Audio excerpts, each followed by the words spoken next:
Falar de anjo da igreja, vou fazer leitura no livro do Apocalipse, capítulo de número 20, o juízo final. E vi um grande trono branco, e o que estava assentado sobre ele, de cuja presença fugiram o céu e a terra, e não foi achado lugar para eles. E vi os mortos, grandes e pequenos, em pé diante do trono. E abriram-se uns livros, e abriu-se um outro livro, que é o livro da vida. E os mortos foram julgados pelas coisas que estavam escritas nos livros, não no livro da vida, segundo as suas obras. O mar entregou os mortos que nele havia. E a morte e o Hades entregaram os mortos que neles havia, e foram julgados cada um segundo as suas obras. E a morte e o Hades foram lançadas no lago de fogo. O Hades é o inferno. Esta é a segunda morte, o lago de fogo. E todo aquele que não foi achado inscrito no livro da vida foi lançado no lago de fogo. O juízo final. Hoje nós vamos iniciar a meditação de maneira um pouco diferente. Apocalipse é um livro que merece sempre uma introdução um pouco mais detalhada, e quando falamos do juízo final, merece mais ainda. Então, antes de começarmos especificamente a falar sobre esse texto que eu acabei de ler, eu vou fazer um breve resumo das 4 grandes cenas ou divisões da profecia final. Primeiro, nós vamos ver dos capítulos de 1 a 3, os irmãos que gostam de ler, depois vão perceber isso na sua leitura do Apocalipse. Capítulo de 1 a 3, nós vamos ver que a descrição do livro ainda se encontra na terra ou em fatos terrenos. Ali nós vamos ver João tratando de escrever as cartas às 7 igrejas.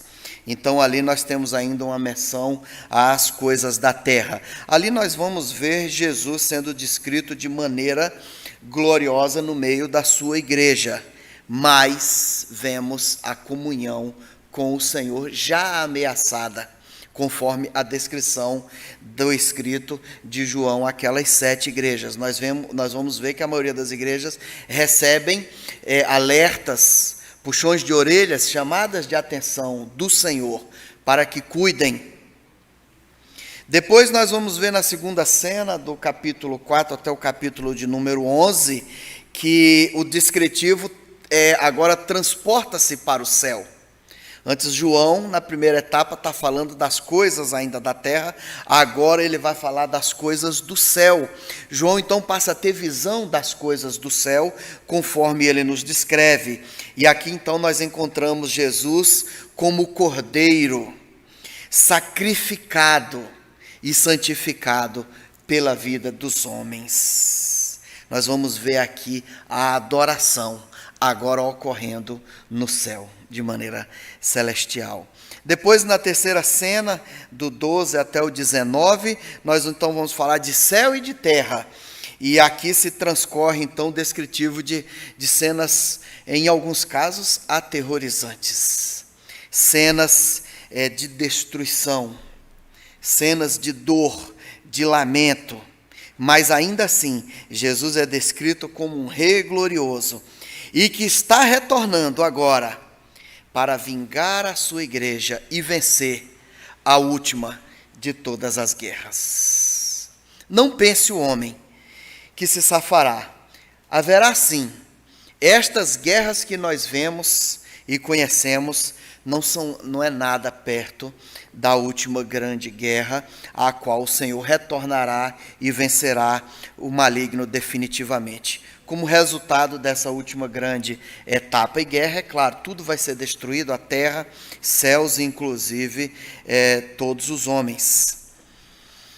Na última grande cena, do capítulo 20 ao 22, que eu inclusive fiz a leitura de um trecho, nós vamos ver então o novo céu e a nova terra, Jesus glorioso junto com o seu povo, em perfeita paz e harmonia. Deus sendo o grande luzeiro e fonte, tanto de vida quanto de alegria, para aqueles então que passaram a sua presença. E aqui é restaurada a comunhão que foi quebrada lá em Adão. Aqui é novamente restaurado e o homem novamente volta agora a viver em comunhão com Deus. Fiz essa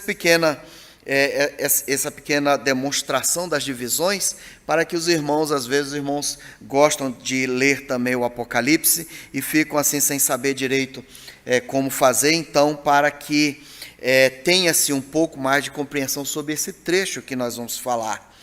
Nas cenas descritas, vemos desde os últimos suspiros de comunhão com Deus, passando pelo céu, passando pelo período antes do juízo, passando pela destruição da humanidade e da terra e indo até a restauração da comunhão com Deus, resultando então em novo céu e em nova terra.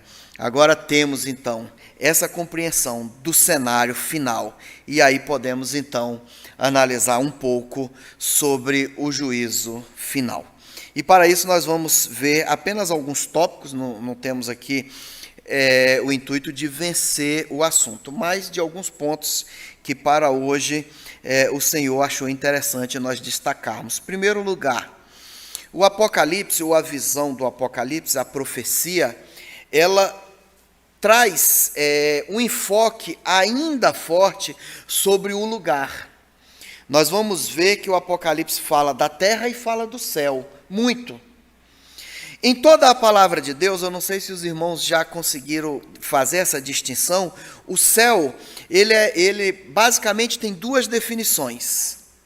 O céu como firmamento, né, como espaço, da atmosfera para fora, a gente também chama de céu.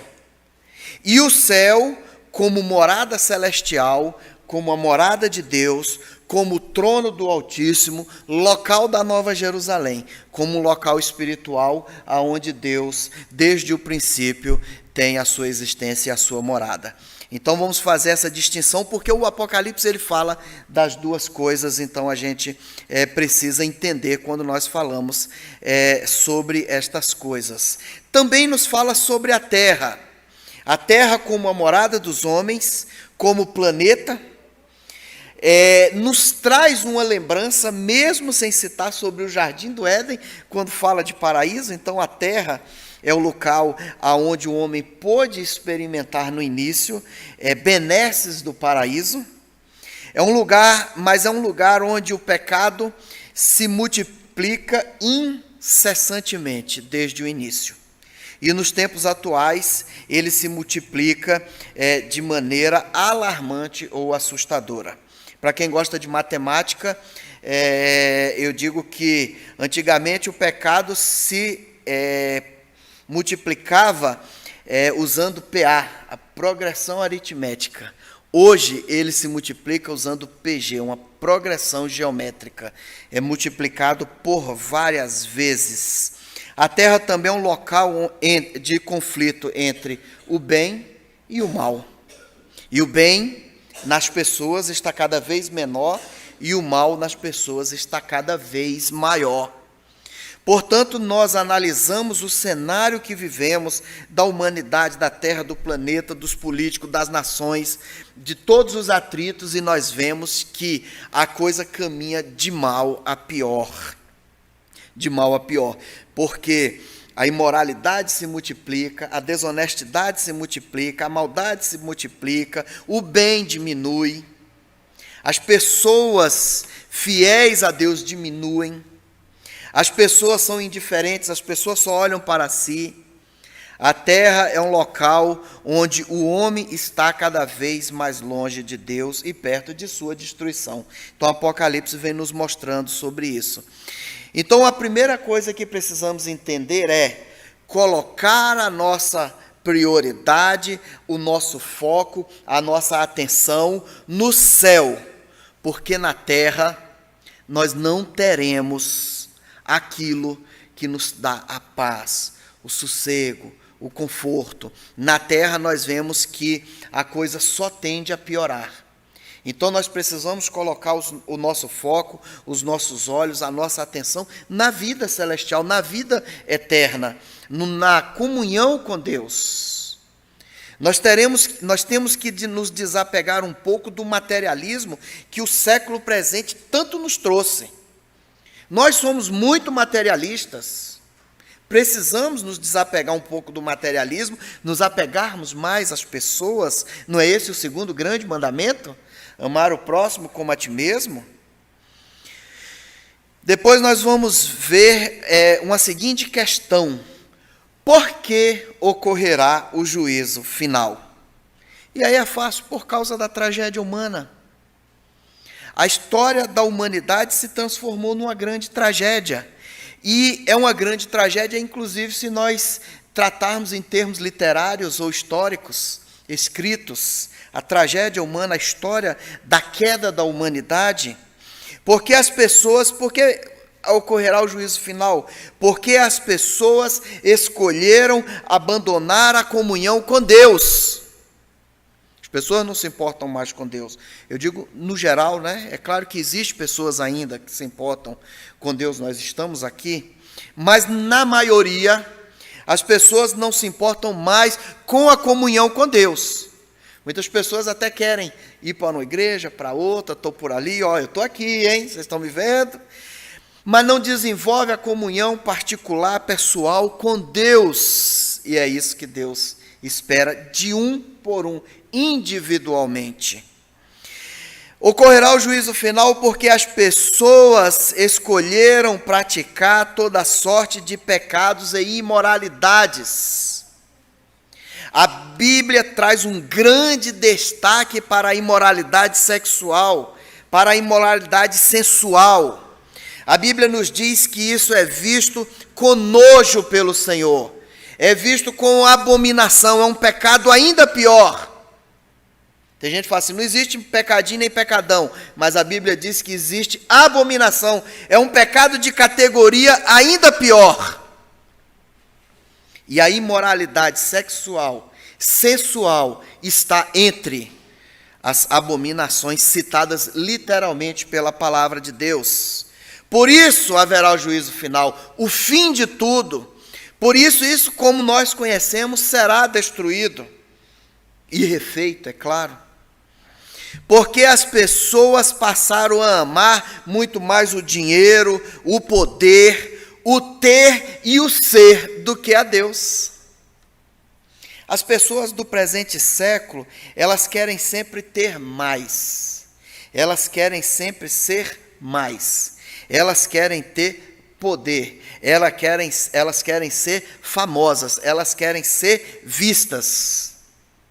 Mas sempre pensando em si, nunca na coletividade. As pessoas têm se tornado ilhas.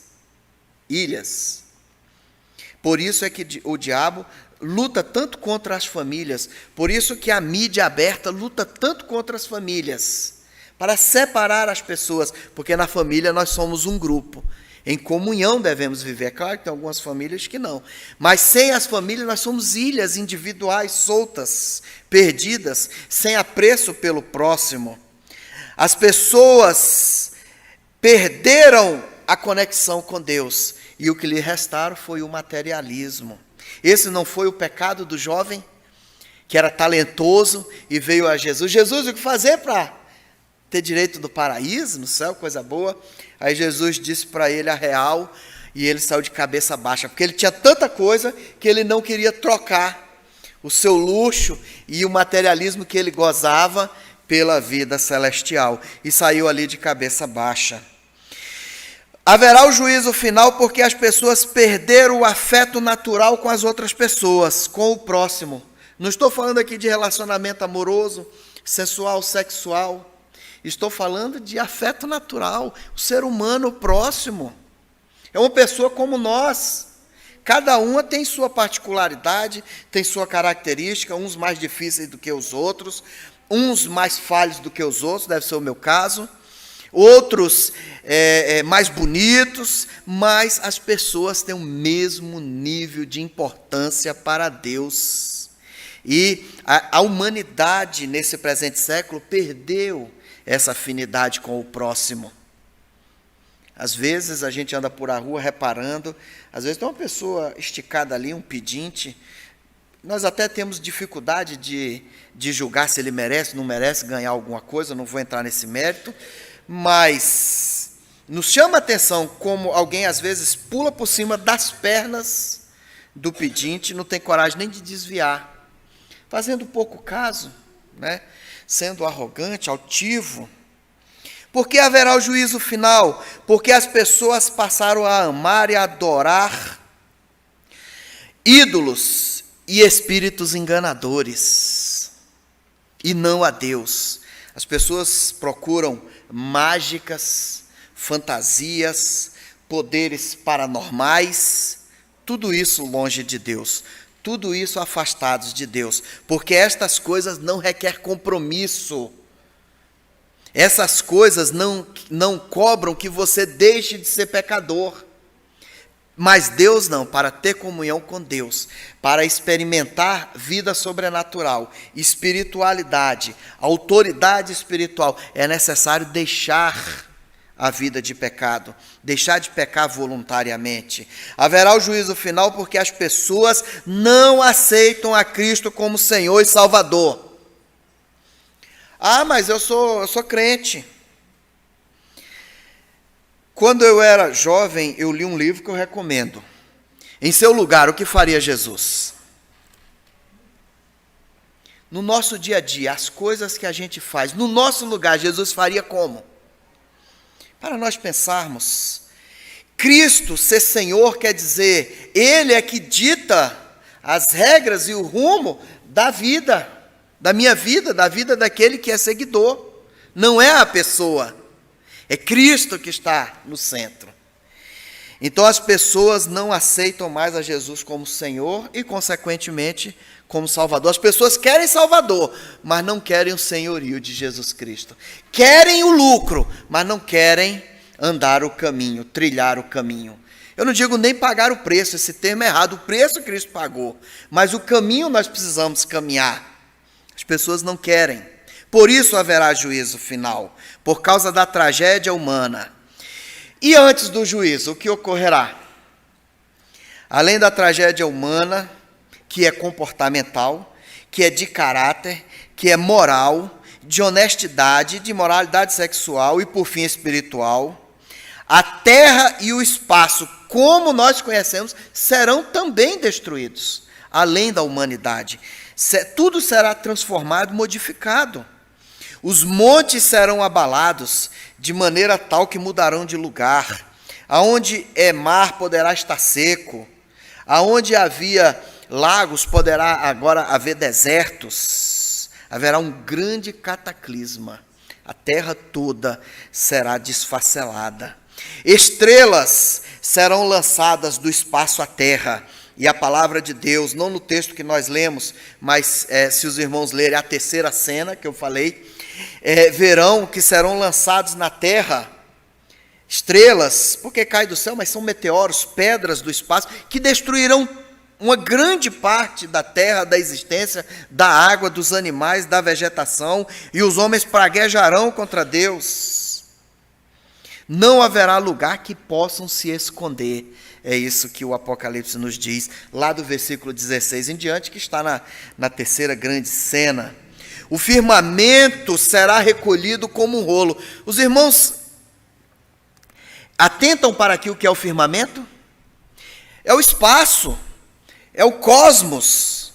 Eu não sei quantos assistem Discovery Channel e outros que mostram a amplitude do espaço, o tamanho, o gigantismo. Isso será consumido, sumirá da presença de Deus, da presença da terra, sumirá simplesmente, não existirá mais aquilo que a gente vê. Pode ser que exista muito longe, mas não aqui nesse universo que nós conhecemos, será recolhido. Ninguém vai ver estrela, ninguém vai ver cometa, ninguém vai ver planeta mais.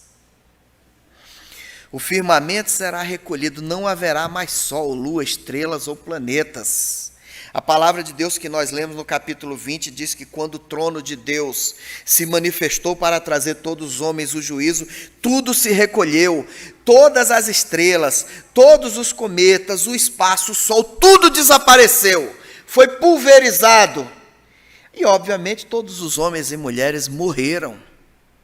Aqueles que ressuscitaram na primeira ressurreição com o Senhor já estão. Aqueles que estavam mortos, os salvos que foram arrebatados, mas depois os que ficarem vivos, os que não aceitarem o Senhor, vão experimentar toda essa destruição final. O firmamento será recolhido e o trono de Deus vai aparecer e tudo será imediatamente transformado. O trono de Deus será o centro de tudo e por fim então chegará o juízo. Veja bem, irmãos, que antes de nos apresentarmos no juízo, tudo isso vai ocorrer. É claro que eu estou falando de forma resumida, nosso tempo corre. Mas, se os irmãos fizerem uma leitura atenta no Apocalipse, acompanhando as 4 divisões que eu falei, os irmãos vão perceber que no período da terceira cena, nós não queremos estar aqui para experimentar dor, sofrimento, por fim destruição total. E por fim o juízo, o julgamento final. Então agora que tudo deixou de existir na forma que nós conhecemos, Deus chama homens. Mas se tudo foi destruído, como é que nós vamos nos apresentar diante de Deus, aqueles que não morreram antes disso? A palavra de Deus nos diz que o fogo devolva aqueles que você consumiu. Feras devolvam, terra, tudo que foi destruído, as pessoas. O Apocalipse nos diz que nós teremos agora o corpo espiritual, quer seja para a salvação eterna, que já está garantida para os que morreram com Cristo, quer seja para a destruição. Um corpo espiritual que não obedecerá mais esses limites que nós conhecemos, que agora existirá para sempre. E aqueles que estiverem escritos no livro da vida, como nós lemos, passará imediatamente para o lado do Senhor, e com ele viverá. E aqueles que não foram encontrados escritos no livro da vida, serão julgados conforme os livros que se abriram. Mas se já estão condenados, por que vai ser julgado? Para que vejam, para que saibam a justiça do Senhor. E ali receberão a sua condenação. E a palavra de Deus nos diz que o diabo, a morte e todo o inferno e todos os que não aceitaram a Jesus Cristo serão lançados no grande lago de fogo que arde dia e noite para toda a eternidade. E não digamos amém, porque é triste. Mesmo com tudo destruído, Deus manterá os homens, porque o espírito não se pode destruir. Todos então serão apresentados diante de Deus. Aqueles que foram arrebatados vivos, os da primeira ressurreição, os que já estavam mortos, os que morreram nessa grande destruição, os que morreram na grande guerra, todos agora serão levados à presença do Senhor para o julgamento final. Serão abertos os livros e o livro da vida, e os mortos julgados ali, vendo cada um o porquê da sua condenação. Todos ressurgirão, terão seu corpo agora transformado em corpo espiritual. E os que estiveram escritos no livro da vida serão salvos. Mas a palavra nos diz, volto a repetir, que aqueles que o seu nome não foi encontrado no livro da vida, esse será lançado com todo o resto no lago de fogo. E então, a palavra de Deus nos diz que os que estiveram escritos nos livros da vida, o que acontecerá? Terão o direito de receber uma nova vida. Agora debaixo da presença e da comunhão com Deus. Onde? A palavra de Deus nos diz, e Deus fará uma nova terra e um novo céu. para que o homem vivendo, então, venha à sua presença, o tabernáculo de Deus, o templo de Deus, a presença de Deus, e viva com os homens, como vivia antes com Adão, presencialmente. E agora, então, o homem não terá mais as necessidades que nós conhecemos hoje, porque estaremos diretamente na presença de Deus. Hoje, na aula pela manhã, o professor falou de algo interessante, a irmã também citou, que as coisas da vida eterna, elas são tão grandiosas, são tão espetaculares, que nós sequer vamos lembrar desses prazeres, pequenos prazeres que tínhamos nessa vida, desses pequenos momentos de alegria. Tamanho é o gigantismo da presença de Deus, ao qual nós estaremos agora vivendo. Os que não foram achados escritos no livro da vida, contudo, já estão condenados, mas serão julgados, e ali receberão a sua pena, e serão lançados no lago para condenação eterna.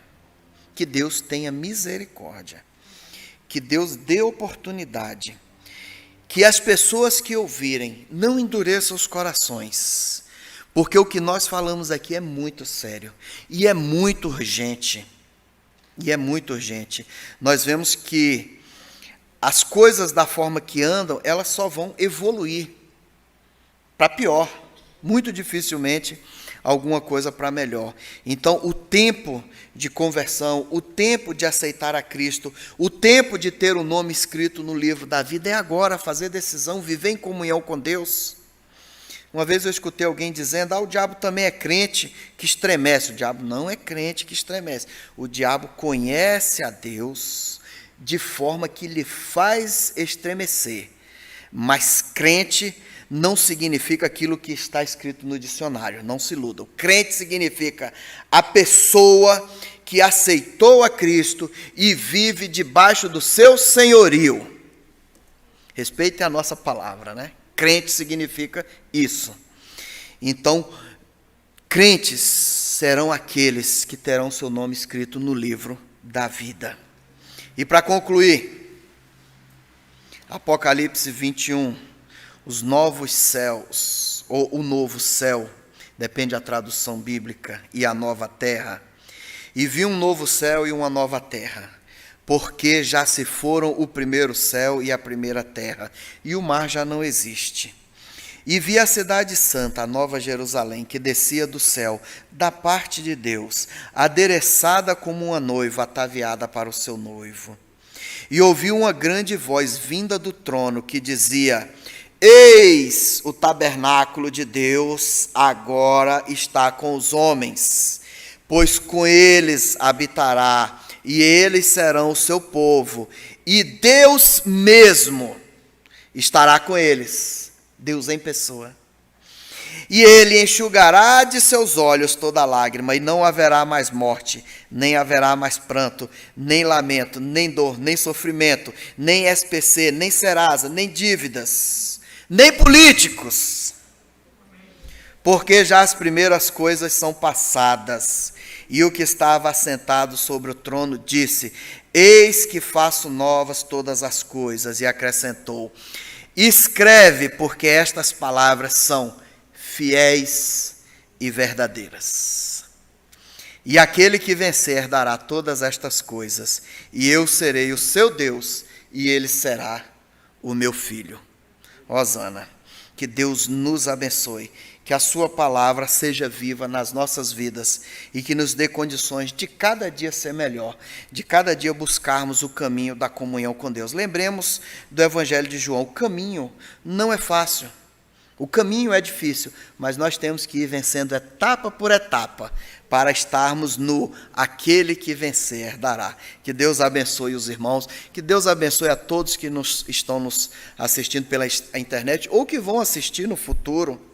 Esta palavra é real e verdadeira e urgente, não deixe para amanhã, é muito arriscado. A própria palavra de Deus nos diz: o que dará o homem para resgatar a sua alma do inferno, ou em troco da sua alma? Nem todas as riquezas do mundo é capaz de pagar o valor de uma única alma. Então não arrisquemos a nossa alma e a salvação. Não arrisquemos as nossas vidas. Que Deus nos abençoe ricamente, abençoe a cada um que nos ouve ricamente. Que essa palavra seja guardada com carinho nos corações.